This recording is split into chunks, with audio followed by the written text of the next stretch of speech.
మనకు ఒక సామెత ఉంది. ఏంటంటే ఆత్మస్థుతి పరనింద రెండు తప్పే.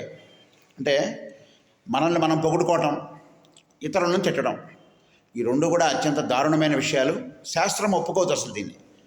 అంటే ఏంటి? ఆత్మస్థుతి, నేను ఇంత గొప్పవాడిని, నేను అంత గొప్పవాడిని, నేను ఈ అద్భుతాలు చేశాను, నేను అది చేశాను, ఇది చేశాను అని చెప్పుకోకుండా ఎంతో సౌమ్యంగా గంభీరంగా ఉంటే ప్రపంచమే చాటు చెప్తుంది నీ గొప్పతనాన్ని. ప్రపంచమే చెప్తుంది నువ్వేమిటి అనేది. ప్రపంచం చెప్తుంది.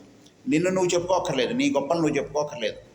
అలాగే ఇతరులని నిందించడం, అకారణంగా నిందలు వేయటం, అకారణంగా వాడి తప్పులు ఎంచడం, వాడి చిన్న తప్పు చేస్తే దాన్ని పెద్దగా భూతద్దంలో చూపించడం, చిన్నగా చేసిన పనిని అతి పెద్దగా భయంకరంగా భూతంలాగా చూపించి అందరికీ బ్యాడ్ చేయటం, ఇది అత్యంత దారుణమైనటువంటి విషయం. కాబట్టి దీన్ని మానుకోవాలి అందరూ. ఇది అత్యంత ప్రమాదకరమైనటువంటి పరిస్థితి.